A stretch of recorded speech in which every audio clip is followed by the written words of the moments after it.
রাজকীয়ভাবে আসলেন এবং রাজকীয়ভাবে প্রোগ্রাম শেষ করে বিদায় নিলেন ডক্টর মিজানুর রহমান। চাঁপাইনবাবগঞ্জে এটিই ছিল তার এই বছরের সর্বশেষ তফসির মাহফিল। আমার মনে হয় এই বছর তিনি যতগুলো তফসির মাহফিল করেছেন তার থেকে সবথেকে বড় প্যান্ডেল ছিল এটি এবং সবথেকে বেশি মানুষ হয়েছে এখানে।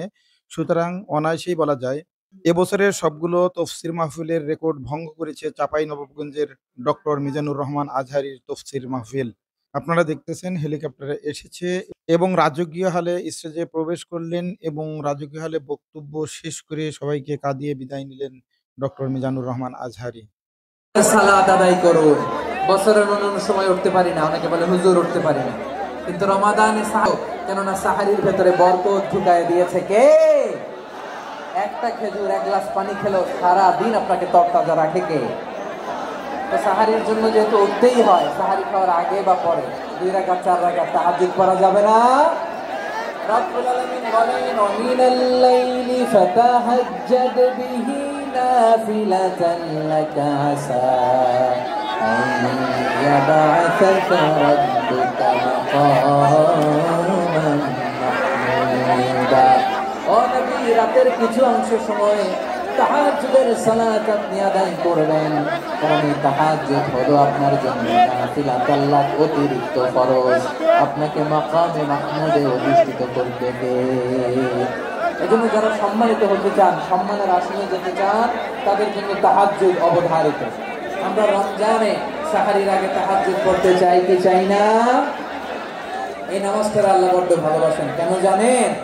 কারণ গভীর ঘুমকে স্যাক্রিফাইস করে আমরা এই নামাজ পড়ি। ঘুমের আরবি জানা আছে কারো? ঘুমরে আরবিতে কি বলে? অনেকগুলো আরবি আছে। একটা আরবি হচ্ছে নুআস, তন্দ্রা, তন্দ্রা, আমানাতান নুআস কোরআনে এসেছে। আরেকটা আছে ঝিমুনি, ঝিমুনি, এগুলো ঝিমুনি আসে ঘুমের আগে, এটারে বলে সিনা। এটারে কি বলে? সিনা। স্বাভাবিক ঘুমকে আরবিতে বলে নাউম। স্বাভাবিক ঘুমকে কি বলে? এই সিনা আর নাউমকে আল্লাহ এক আয়াতে এনেছেন, লা তাখুযুহু সিনাতু ওয়ালা নাউম। আল্লাহর তন্দ্রা নাই, ঘুম নাই, ঘুমের আগে যে তন্দ্রা আছে ওইটাও নাই। তাহলে নুআস, সিনা, নাউম পেলাম। আরেকটা ঘুমের আরবি হচ্ছে হুজুর। চাঁপাইনবাবগঞ্জ আওয়াজ করে বলেন, আরেকটা ঘুমের আরবি কি? হুজুর। এটা মাঝরাতের ঘুম, শেষ রাতের ঘুম, যে ঘুমটা বড্ড মজা লাগে। কাঁথা টেনে টেনে, ব্ল্যাঙ্কেট টেনে টেনে আরেকটু ঘুমাইতে মন চায়, আরেকটু, আর 1 মিনিট, আর 2 মিনিট, এরকম একটা মজার ঘুম শেষ রাতে আছে না নাই? এই শেষ রাতের ঘুম, এই হুজুদের ঘুমকে স্যাক্রিফাইস করে যে সালাত করা হয়, ওই সালাতের আরবি নাম হচ্ছে সালাতুল হুজুদ বা সালাতুল তাহাজ্জুদ। চিল্লায় বলেন আল্লাহু আকবার। এজন্য আল্লাহ তাআলা তাহাজ্জুদের সালাতকে এত পছন্দ করেন। পড়বেন তো রমাদানে। 4 নম্বরে মুক্ত হস্তে দান করুন, মুক্ত হস্তে দান করুন। ওয়ামা আতাইতুম মিন যাকাতিন তুরিদুনা ওয়াজহাল্লাহি ফাউলাইকা হুমুল মুদাইফুন।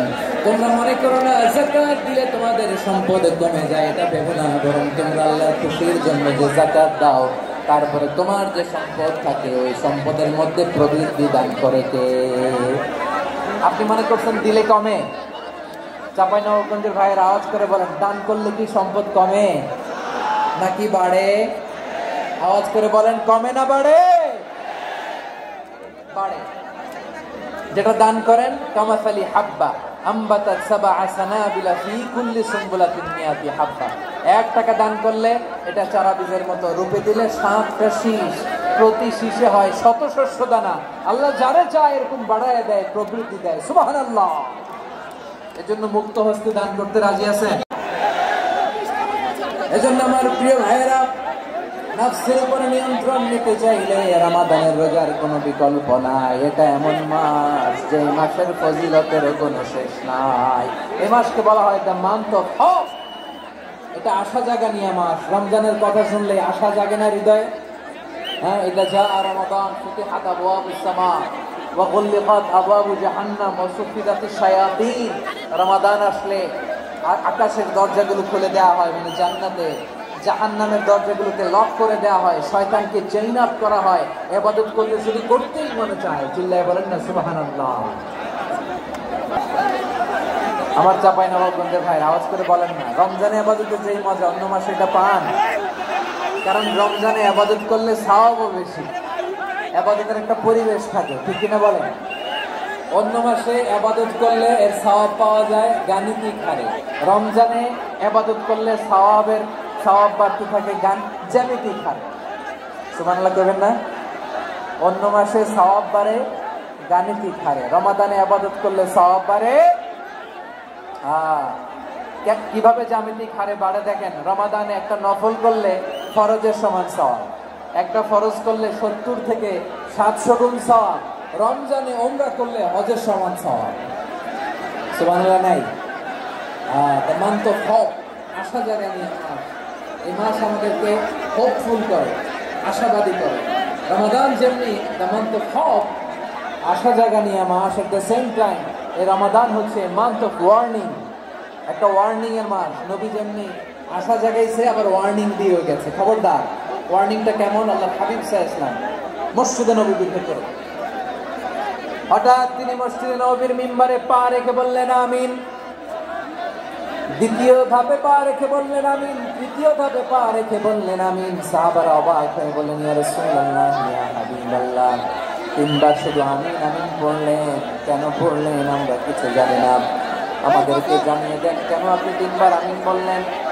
রাহমাতাল লিল আলামিন আল্লাহর হাবিব বললেন, ও আমার প্রাণের সাহাবীরা, আমি যখন মসজিদে নববীর মিম্বারের প্রথম ধাপে পা রেখেছি, সাইয়েদনা জিবরিল এসে আমাকে বলেছে, ও নবী, আপনার নাম শুনে যে ব্যক্তি আপনার উপরে দুরূদ পড়ে না তার ধ্বংস। আপনি বলেন আমিন। আমি বলেছি আমিন।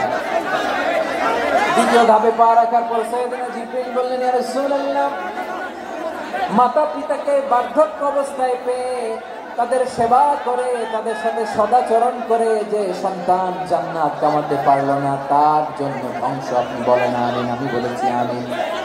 আবার মিম্বারে তৃতীয় ধাপে ঠিক যখনই আমি পা রাখলাম, সাইয়েদনা জিবরাইল বললেন, নবী, রমজান মাস পাওয়ার পরে এই মাসে ইবাদত করে যে ব্যক্তি নিজের গুনাহ মাফ করাতে পারলো না তার জন্য ধ্বংস। আপনি আওয়াজ করে পড়েন আমিন।